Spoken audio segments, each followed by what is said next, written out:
Good morning, everybody, and welcome back to the UK Stroke Assembly online and in your homes.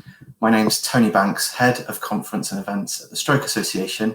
I'm also really proud Chair of the UK Stroke Assembly. Welcome back. If you're joining us for the first time, welcome. And you can catch up on all the sessions we've hosted so far at the Stroke Assembly online by visiting our website, stroke.org.uk/UKSA virtual. Please do catch up on everything we've done so far, share them with those that might benefit as well. We'd love you to pass it on and get more involved in the Stroke Assemblies if you can. And also, if you're using social media, please do post on Twitter, Facebook or Instagram using our hashtag Stroke Assembly. Today is week 4 of our programme, and we are focusing today on managing finances after stroke. We've got a real expert panel who have joined us this morning. I'm really looking forward to introducing them shortly. Before I do, we want to hear from you today. It's always important to hear from you, and please do post your comments and questions in the chat box. As always, we've got Natalie who'll be managing those questions and comments. Good morning, Nat. How are you doing today? Good morning, and thank you for everyone for joining us at today's session. If you would like to share any comments or questions today, please do use our chat box. You can find this on the right hand side of your screen, and if you scroll right to the bottom, you'll be able to enter your comments and questions into the text bar and submit using the little arrow key. I look forward to reading those a little bit later on. Thanks, Natalie. So do please post your questions and comments, say hello to each other as well if you're able to. And we also want to hear your feedback on these sessions as we plan further webinars for the future. We want to hear what's important to you. So do please give us your feedback. We're going to post a link in the chat box shortly, and there's a way to feedback in our weekly emails that you'll receive from us as well. Tell us what you'd like to hear more about in the future and what's important to you. On to today's session then. I'm really excited to introduce our panel today. We're talking about a very, very important topic, managing finances after stroke. Somewhat even more important as we live through these very difficult times that we're all experiencing right now. So that will be a focus of today's session, the impact of the pandemic on finances, as well as living with stroke and the impact that can have on your finances also. So without further ado, let's introduce our panel. We have with us this morning Liz Comerford, who is from the Stroke Association's helpline team. We've got Andy Little, a stroke survivor and also director of Emery Little Financial Planning, and Lee Healy, who's managing director of Income Max. Good morning, everybody. How are you doing? Good morning. Very good, thank you. So pleased to have you all with us this morning. Such an important topic of conversation. We know from previous stroke assemblies we've hosted how important this topic is for our audience, and I'm sure there are going to be lots of questions that people want to ask you all today. So thanks for being with us. To start, maybe some introductions, if you don't mind, and perhaps Liz, we could come to you first. Just tell us a little bit about yourself, if that's okay. Sure, yeah. So my name's Liz. I'm one of the helpline information officers that works on the Stroke National Helpline. So we take calls, emails, very occasionally letters as well from people, and then that could be from stroke survivors, from family members who are providing support, from professionals, sometimes even from employers or prospective employers that we've spoken to previously. And we're there really just to try and answer any questions or provide any information that people might want about stroke. And then if we haven't got the answers or we're not the right people, then we will often signpost people on to other organisations who are placed well to help with their particular queries. In particular, things like, as we're talking about today, finances, that would be one of the areas that we can signpost on to one of the many organisations that are out there to give people the support they need. Thanks, Liz. It's great to have you with us this morning, and you talk about signposting. I think we'll be doing a lot of that today. Natalie will post links to useful places to go for more support in the chat box. And we'll also include a roundup of those links in our weekly email. So there's a whole host of support we've got available to you after this session as well. Nice to have you with us, Liz. I'm going to introduce Andy next. Hi, Andy. Good morning and welcome. Do you want to tell us a little bit about your story, Andy? Yeah. Good morning, Tony. Thank you for that introduction. Good morning, everyone in the virtual world. My name's Andy Little, and I'm chairman now of a family financial planning and life coaching business set up by my dad in the early 70s, and my daughter is now the CEO. My world changed approximately 16 years ago when I was 41, when I had a young family and was probably working too hard and playing too hard, and had a stroke late at night, having been working late and then playing five-a-side football. I've been incredibly fortunate since to get back most things, and have got involved increasingly with the Stroke Association over the years as to how I can help. We regularly do sort of golf days to raise money, and as I've recently become chairman, then I'm less involved in the operational side of the business, so it gives me time to do something like this. So very pleased to be joining you and hopefully be able to help with some people's questions later on. Thanks, Andy. We're delighted to have you with us this morning, and also a huge thank you for your ongoing support to the Stroke Association. I think you undersold your fundraising efforts a little bit there. You do an enormous amount for us, and we're really grateful to you and others that continue to fundraise for us during especially these very difficult times. So thanks. And Lee, good morning. Big welcome to you too. Delighted to have you involved in the Stroke Assembly for the first time. Do you want to tell everybody a little bit about yourself? Absolutely. Thanks, Tony, and great to be on with the guys today. My name's Lee Healy, and I'm the founder of a social enterprise called Income Max. So we're a business that helps families to maximise their income, and effectively that's kind of navigating the benefits system, the debt advice world that's out there, obviously, if people are behind on bills and debts and need some support with that. We also do a lot of work around charitable grants, help with energy bills and help with water bills.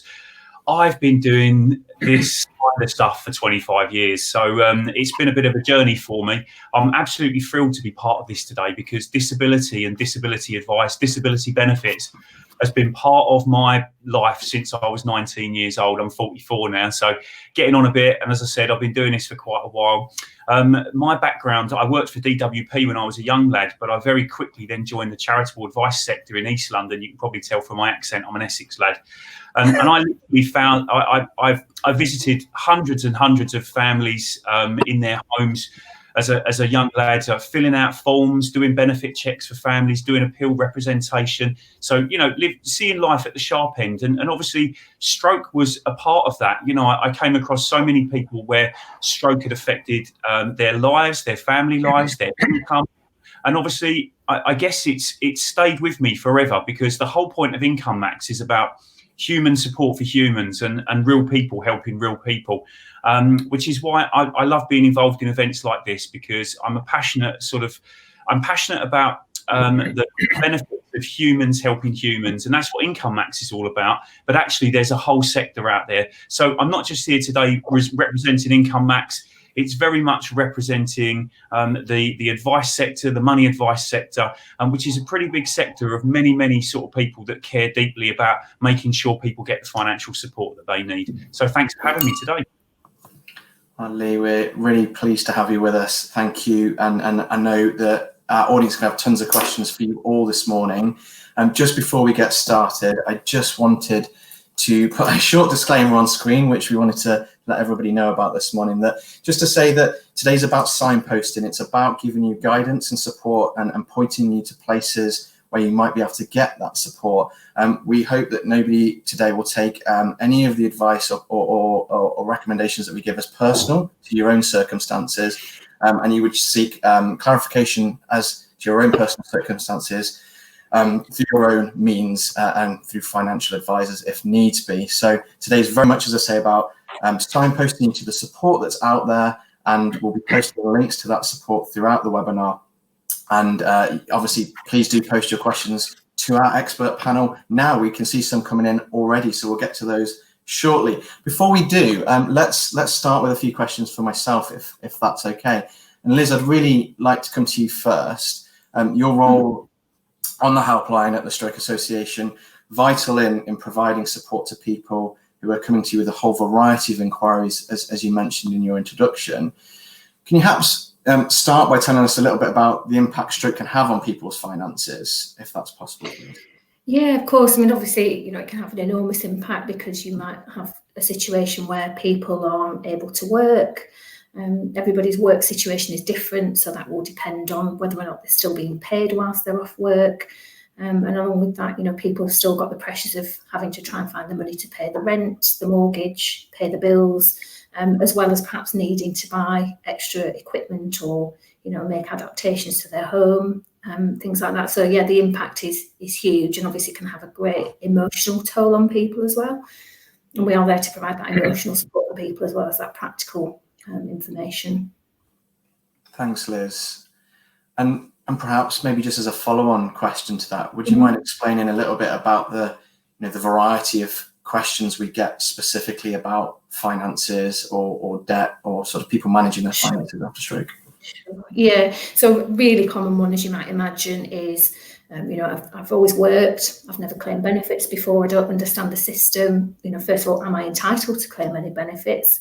If I am, what benefits might I be entitled to claim? And also, how do I go about it? Where do I start? I don't even know where to turn because it's not anything I've ever had to deal with before. So we're not specifically benefits trained on the helpline. So we, again, as you said just earlier, we don't give that individual advice, but we can give a broad overview. We've got a general understanding of the benefit system, what kinds of benefits, grants, other financial assistance might be out there for people. So we're able to kind of ask a few questions, find out a little bit more about their personal situation. And then from that, we can, again, perhaps give them some ideas as to what kind of support might be available to them, and perhaps where they can go and get it. So, people often worry about, they've got, as I said, bills to pay, they've got food to buy, mortgage to pay. So yeah, again, we would kind of find out about where's the best place, perhaps that people can get that support that they need. And I can go on if you like, if it's helpful to talk about some of the places that we do signpost onto, if that would be helpful.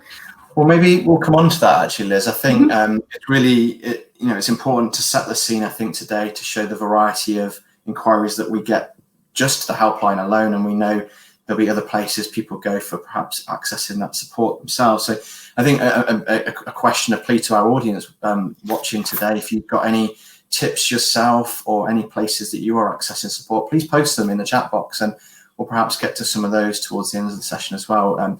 Helping each other is just as important as us helping you right now. But Liz, we'll come back to you in a moment, if that's okay. Sure. Yeah, of course. Lee, I'd maybe like to bring you in at this point, if that's okay. And just thinking about some of the things that Liz has mentioned, we're living in incredibly difficult times, that's for sure. And the country potentially heading into one of our largest ever recessions. People living with a disability right now may have more concerns than ever before about how they manage their finances. And could you maybe start to give people some ideas of what support is out there, perhaps, or some advice from yourself? Definitely. I think Liz made such a good point actually around the fact that people don't know where to turn, and why would you? I mean, these are the kind of resources that we use. This is the Disability Rights Handbook.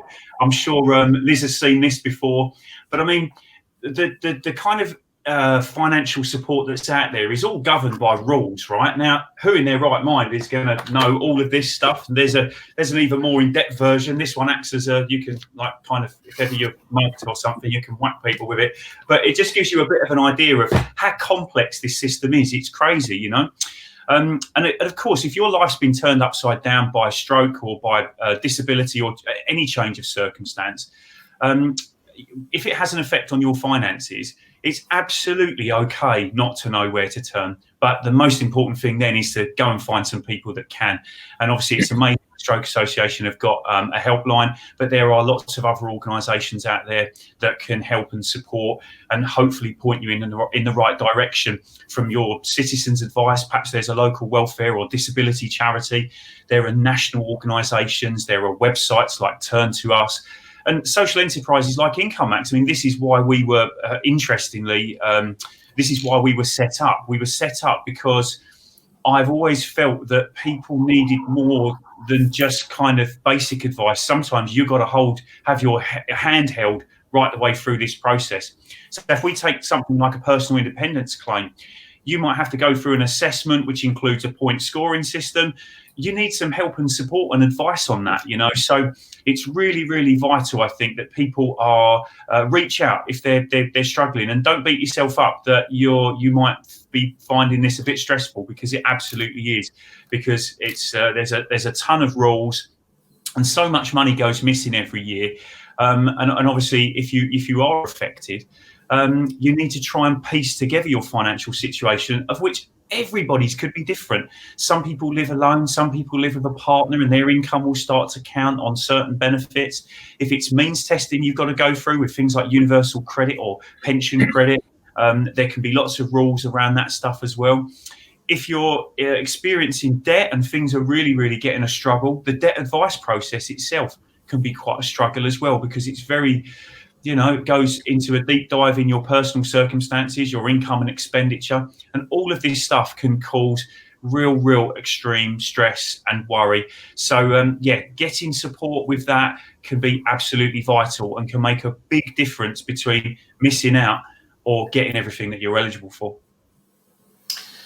Thanks, Lee. And I think we're going to come back in a moment to talk about some of the specifics about debt management, access and benefits in a moment. We're going to try and get to as many different areas of finances as possible today. Please do keep posting your questions to our panel, and we'll put them to them very, very shortly. Andy, I'd like to have a chat with you if that's okay. And just thinking about the recent pandemic we're all living through, the impact that is having on people in particular right now, around how they think about their money and their savings, the sort of the impact that has on relationships in particular. Do you want to say anything about that, Andy? Sure. Well, I think even before, just in normal times, financial well-being has an awful lot to do for all of us individually or as couples or families in relation to well-being generally. And tensions of the pandemic for many people will have obviously put lots of extra worries or pressures on that. Some statistics, interestingly, are that actually savings in the UK have gone up dramatically in sort of since the lockdown started in late March. But what the Office of National Statistics are trying to do at the moment is drill that down, because for anyone who's working and their income hasn't really changed, or in many cases even furloughed, because we can generally spend a lot less, I would logically say that's why savings have probably gone up. But linked to that, we're all really different with money. Some people are very comfortable with money in many respects. For others, it's a taboo that they don't really want to talk about, or it's something they avoid. And having tensions or whatever with the pandemic, no doubt, will have exaggerated how people are with their relationship with money. Thanks, Andy. And we were chatting a couple of weeks ago when we were talking about bringing you onto this panel, and you said some really interesting things around relationships in particular. And we know after stroke, a relationship between perhaps husband and wife can change. Relationships between carers are so important. Yeah. And finances are a big part of that, aren't they? Yeah. Yeah, and I think what we usually see in our work is in most relationships, one of the couple sort of gets designated with looking after the finances. And I've got some friends I'm just trying to help at the moment where in lockdown, the wife tragically has had a really severe stroke, and she dealt with all of their finances and ran a very tight ship, was very comfortable with it. And after sort of 46 years of marriage, I think, Ray, the husband, is is sort of petrified and doesn't really know what to do, and basically Ziggy did everything for him. But I think some of us would classify ourselves as a saver or a spender. And if, for example, the saver was looking after the finances and it's the saver that gets affected by the stroke and you're handing things over to the spender to do it, it can, on top of any of the other challenges that everyone's dealing with the health challenge, you then could have discomforts that someone is spending money or dealing with money in a totally different way to how it was dealt with before. Yeah, such an important topic, and I know that, I'm sure Liz will be able to relate to that, in particular, the relationship dynamic perhaps changing within a household. Liz, do we get inquiries about this? We do, and I think just alluding to that fact of, perhaps when somebody does have a stroke, sometimes that means that they're not able to deal with their own finances. So again, that's something that we do get questions about on the helpline. So, if people haven't already got a lasting power of attorney in place, for example, it's people want to know perhaps what their options are. But certainly, yes, as you say, that relationship can change because the dynamics might shift. And all of a sudden, perhaps it's the person who did used to manage the finances that used to deal with it all and has now had a stroke. All of a sudden, again, it is that, where do I turn? I don't know where to start. It's just, kind of trying to start from scratch. So when giving that practical information and kind of letting people know where they can go, we are there, as I said before, to give that emotional support to guide people through all of that as well. And sometimes, as I say, just having those pointers, knowing where people can go, that can be really helpful sometimes, to know that there is stuff out there. We hear people quite often just saying, I had no idea that there was so much help available. Yeah, thanks, Liz. And I think maybe that's where we can move on to now, actually. Let's take a look and kind of dive into some of the help that is out there. Maybe Liz, starting with you, where do we point people to when we're talking about stroke and finances? Is there some things you could mention specifically now for us? Yeah, sure. So often, as I say, benefits will be one of the big questions. So we can give people that broad overview, so any waiting periods before they might be eligible to claim any benefits and what kinds of benefits they might be able to claim. And then we'll look at what organisations might be able to help them. Because, as I say, it's not something that we can do practically for somebody on the helpline. So often we will signpost to organisations like, again, depending on somebody's age, but organisations like Age UK, who will have a benefits check service and can often help people with the form filling side of things, because that's often a huge barrier for people. Where can I get help to fill in those forms? Citizens Advice, again, which I think has been mentioned by one of the other panellists. Again, what we generally would tend to do is look for different options for people, because it is such a huge area that people often do need support with. It is having a few options, because we know that sometimes there are waiting lists to get access to these services. Again, I think Turn to Us has been mentioned. That's one that we will signpost to quite often, because people can find out not only what benefits they might be entitled to, but also there are lots of different grants available from many charities and organisations, including our own Life After Stroke grant that we can offer people. So again, depending on people's circumstances, we'll let them know about that and perhaps tell them a bit about our grants and find out if they might be eligible for that. But also, as I say, where they can find out about other grants that might be helpful for them. We also have a partnership with British Gas, because again, I think it's been mentioned earlier that many of the energy companies have their own grants that they can help people if they are struggling to pay their bills. And it's quite exciting. It's a first for us really to have this partnership with British Gas. So we've got the facility. If people are a British Gas customer, we can kind of pass them through directly. So from us on the call, we can transfer them directly to the team at British Gas, who can help them to kind of get things in order there and manage that side of things. I think it's important to stress that British Gas also can provide support for people who aren't customers, but our particular partnership that we've got at the moment is for people who are customers of British Gas. But we will always let people know that kind of thing is out there, the support from the utility companies. And the money advice service, that's one that it's one that we'll often signpost people to, particularly, if they are worried about mortgages or rent, because they're there and can give, a general overview of all finances, really. I think it's good to have Lee on the panel this morning, because I know Income Max is one that we have become aware of, I think, quite in recent months, and that is now a resource that we've got on our system. I think, and I'm sure Lee can confirm this or not, I think it's professionals that have to refer to your service. Is that right?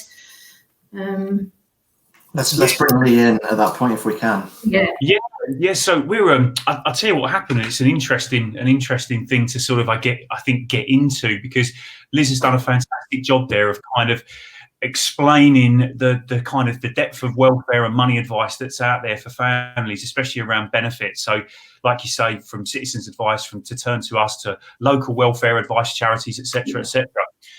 But oddly, in the UK, income maximisation isn't really standardised. And to be honest, I've been sort of passionate and running about talking about income maximisation for years and years, because of the amount of money that goes unclaimed and the problems that people, find themselves in when trying to access it. But there's a big focus on debt advice in the UK. So Liz mentioned the Money and Pension Service. They've got a 10-year strategy for financial well-being. Debt advice sits, boom, right in the middle of that, along with, financial education, saving for the future, credit, affordable credit. Where's income maximisation? It's not there. And they're our friends. I'm on one of the challenge groups, but I and Liz and people like ourselves that care so passionately about the benefit system kind of have to scrabble about for resources. And that's always been the case, And that's why I started Income Max, because as a social enterprise, I knew that companies might pay for this service for their customers so that they get it for free. So that was kind of the innovation, if you like. I sort of sat there and thought, there's all this money that goes missing. It's crazy. If companies were to support customers with income maximisation, they're much more likely to be able to pay their bills and get the support they need. So I'm really pleased to say that, by luck or by judgment, somehow or another, we're celebrating our 10th birthday. And we work with EDF Energy, SSE, Nationwide Building Society, Agility Eco. There's a British Gas Energy Trust, who I'm really proud to be representing today as one of their funded organisations. So, income maximisation is being taken seriously, but we still don't have a standardised model. And even someone like myself, I've got 25 staff. I don't have unlimited resources. We're being supported by the Cabinet Office at the moment, who are kind of looking at what we're doing and going, oh yeah, someone actually helping someone through that could be really, really useful. And I think hopefully we're creating a good model that could be scaled up and replicated across. But at the moment, in order to access Income Max, you might need to be part of one of our partner organisations to get that service. But other than that, you are looking at citizens advice or local support services, or, as you said, Age UK have a benefit entitlement check service. So it's not a perfect situation, and I apologise for that, but I think we're just trying to work as hard as we can as a sector. Everyone's in this together, trying to say income maximisation is really important. Personal advice with income maximisation and that kind of financial support is really important. And it can really make a big difference to someone that's going through that process, to have someone on their side. And if you're listening to this and you really feel like you need some help and support after today, please drop us an email, and we'll do our best to get you into the team, because we can do that for our British Gas Energy Trust funded support, and we'll do our very best to kind of help you and get you through. Thanks so much, Lee. And it's so nice to hear that support is out there, and the offer of support from you is very generous. So thank you. I know Natalie's posting links in the chat box to more information about the British Gas Trust in particular, who Liz mentioned we have a Stroke Association partnership with. And Liz also mentioned Life After Stroke grants. If you're not familiar with these, we'll try and post a link in the chat box as well shortly, around the specific grants that are available from the Stroke Association to people affected by stroke. Andy, I'd like to bring you back in at this stage, if that's okay. I know in your personal journey, in your life after stroke, you've done some incredible fundraising. We've spoken about your Kilimanjaro challenge, but that led to some commandments as well, which may be useful in the context of what we're talking about today. Yeah, sure. I don't think we did mention Kilimanjaro, but a year ago was the 21st anniversary of the sort of second generation of our company, and I had this idea of getting 21 of us to the top of Kilimanjaro and raising 21,000 for the Stroke Association and 2 other charities that we support. There's a lovely picture. Don't zoom in on me because I was a bit delirious at that point. But what it led to was 21 months of trying to do different things, and one of them linked to our financial planning sort of background was to write 21 commandments of good sound advice or guidance, if you like, as to commandments. Our offices are converted old chapels, so it connected with the commandments. So it's great from what Liz and Lee have been saying of giving everybody insight as to benefits and things that are available, but having good, from my background, having good sound financial behavior is so important for all of us, and that, to be honest, applies to us whether we are having challenges in our family as a result of a stroke or because of a pandemic or anything.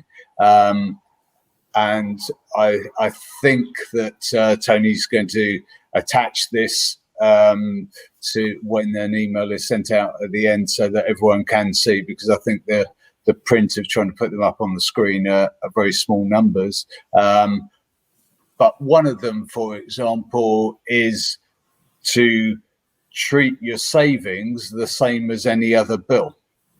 Yep. So in effect, if you're aiming to save, if you are in a position you've got some savings and you're aiming to save X amount a month, if you leave it to the end of the month to see what's left, Parkinson's law of expenditure, as I call it, probably means there isn't anything left to be saved. Whereas actually, if you do it at the start of the month and treat it the same as your British gas bill or anything else, then you'd be amazed the difference it makes. So I would just be a huge advocate of the importance in all our financial well-being of having good financial behaviours.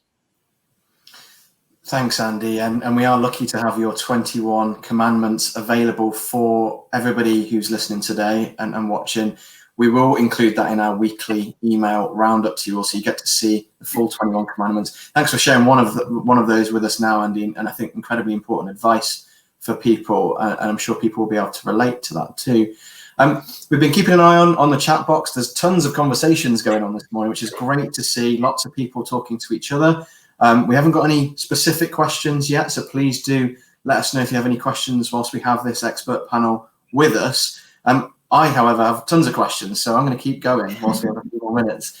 I'd like to talk about employment, if that's okay. We know stroke can limit people's ability to go back into the workplace in some cases. Liz, maybe if we start with you, I'm sure Andy and Lee, you've both got things to say on this. What is out there to support people in getting back to work, perhaps, and employment in particular? Yeah, so again, there are some organisations that can help people in looking back to getting back to work, and whether that is looking at what support can be put in place to help them get back to their old job, or whether that's looking to retrain and try something new, or so again, that is something that we will signpost people to. I think again that will often vary, sometimes depending on where someone lives, but there is some of that support out there. Sometimes again as well, it's about building confidence, because people's confidence can take a huge knock after stroke. We know that from speaking to people all the time. So again, it's just, we tend to we give people the time on the helpline. We don't have kind of time limited calls. We have the time to be able to to get to know people, to have a really good conversation, to find out, what is going to be the best thing to help them and their individual situation. And then we've got a whole wealth of resources that we can have a look at. And either, depending on what people's needs are, we'll give them the details over the phone and how they can get in touch, or we can send them the stuff in an email or a letter so they've got that there. Thank you, Liz. And if anybody is thinking right now that it might be helpful to talk to our helpline, we'll post the number in the chat box so they can speak to the team directly about any of the issues that we're talking about today, and of course anything else that's related to your stroke. Lee, is there anything that you might want to add around employment in particular? Yeah, I think this is one of the areas where kind of the benefit system and financially getting back on top of things can really go against each other, because often you might have benefits like universal credit that has a limit. You have to say you have a limited capability for work, but of course then you might be wanting to go back into work and do some stuff, and really quite often you just need a bit of specialist advice around it, because work's good for us, right? We know that work is great for mental health. It's great for, just generally sort of having a purpose in life and stuff. So I'm not one of these guys that are kind of, no, be careful of going back to work and messing with your benefits and stuff. It can be made to work. You just need a bit of help and support with it. And obviously, if you need things like equipment, there might be the Access to Work scheme, for example. Job centres can sometimes have funding to provide the things that you need to be able to work. Universal credit itself can flex as a means test, so you can maybe kickstart some work off but still get a top up with things like housing benefit and still get some council tax support or whatever. But it's again, I'm afraid it's a bit of a pain, but it's another fiendishly complex area where you might just need to get into your disability rights handbook or have a little bit of support, because there's so much in here. And of course, Liz mentioned things like charitable grants and stuff might come into play. So I just think work is definitely a positive thing. Employment is definitely a brilliant way of getting, if you've experienced something with your health and you want to get back into work, I think it's absolutely imperative that people think about that. But just get some advice and support with the finances, because at the end of the day, there is help out there. And I think Liz, just to coin Liz's phrase earlier, help is out there. And quite often, there will be something that you can do in order to get back into work. Thanks so much, Lee. And Andy, maybe if I could just ask you, as someone with lived experience of stroke and someone who's gone back to work after stroke, any advice you'd give to people right now? Yes, thank you.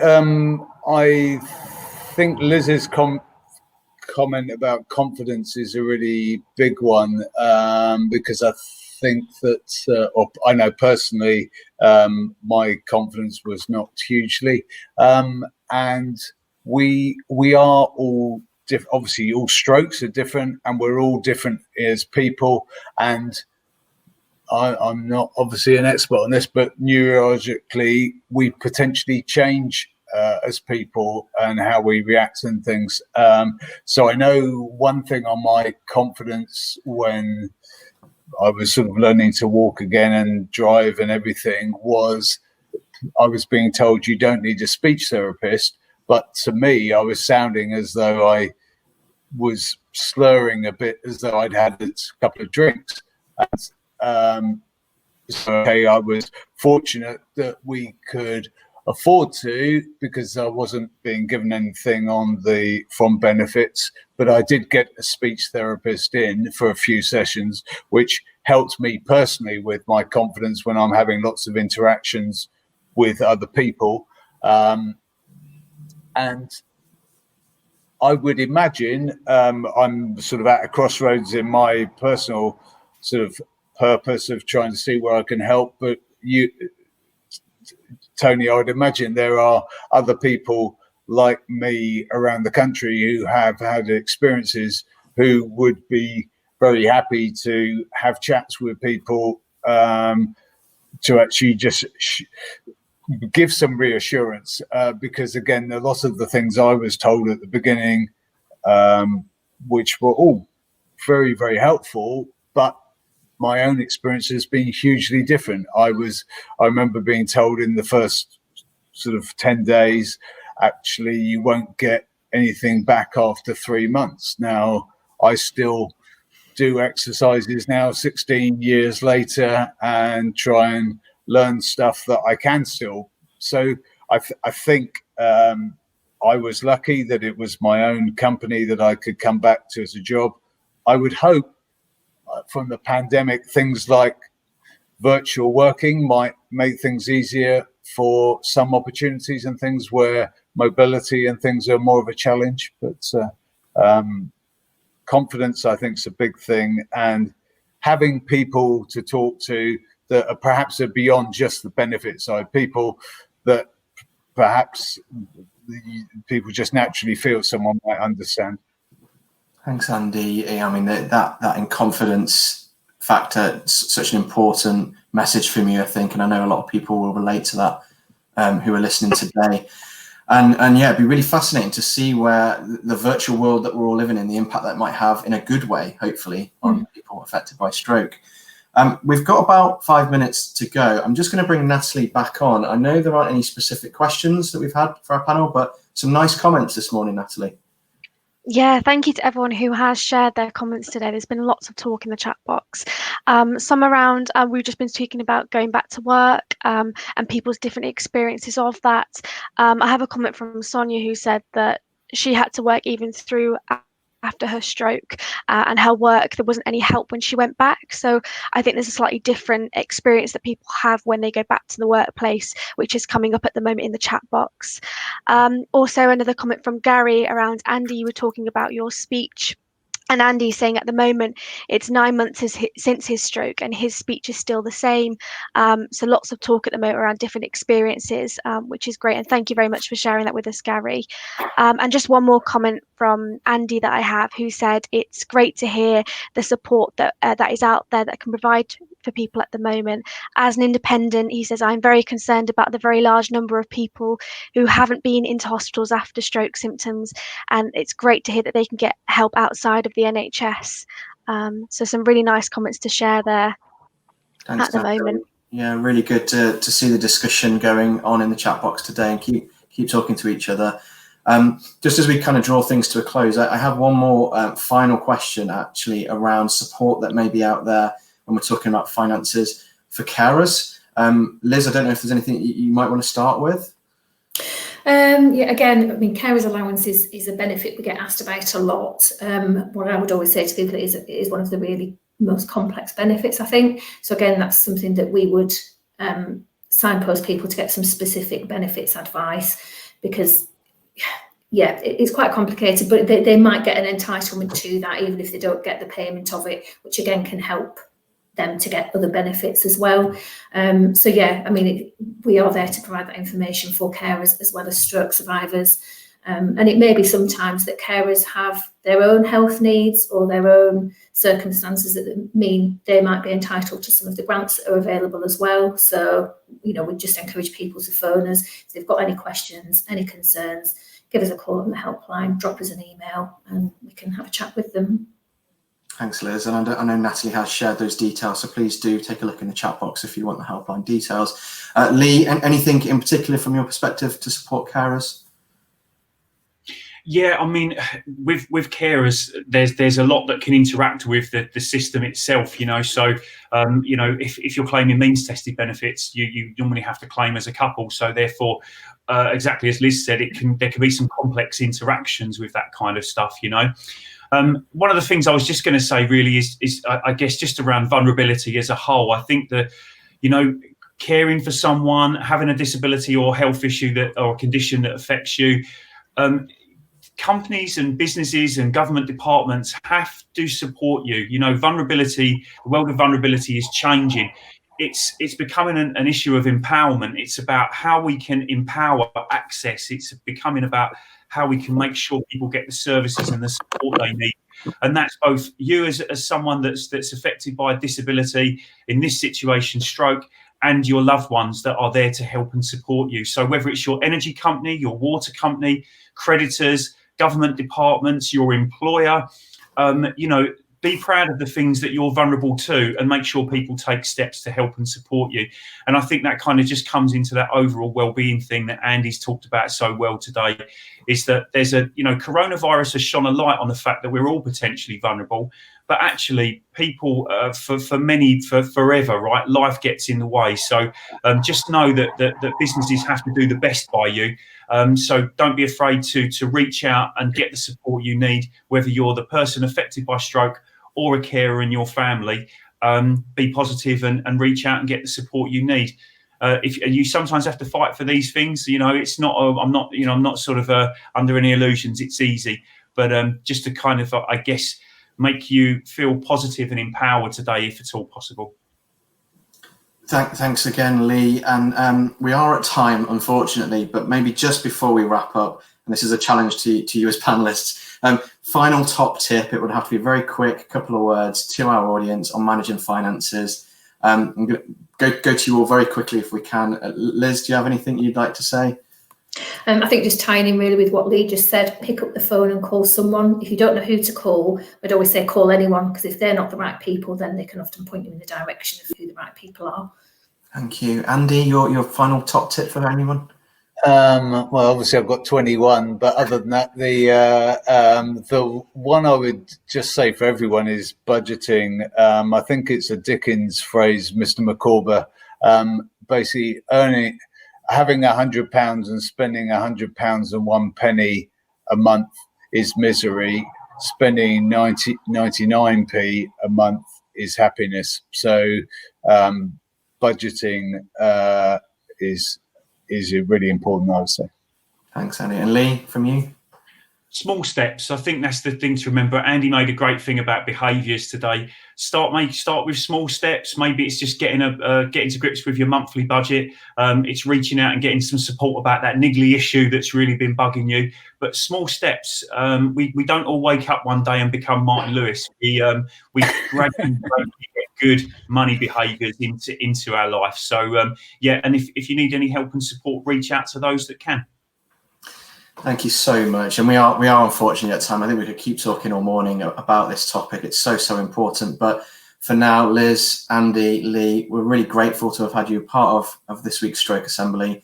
Hopefully we'll see you all again soon in the future. But for now, thanks so much for being with us today. Thank you. And that does conclude today's Stroke Assembly session. Thank you for joining us and for being so talkative in the chat box yourselves. We hope today's session has been helpful. Join us next week for a very different session. It's our social event in the Stroke Assembly programme. We did this last time around. You may have remembered our quiz. We're back with a brand new quiz for you. It's next Wednesday evening, so we're going to share the details of that with you.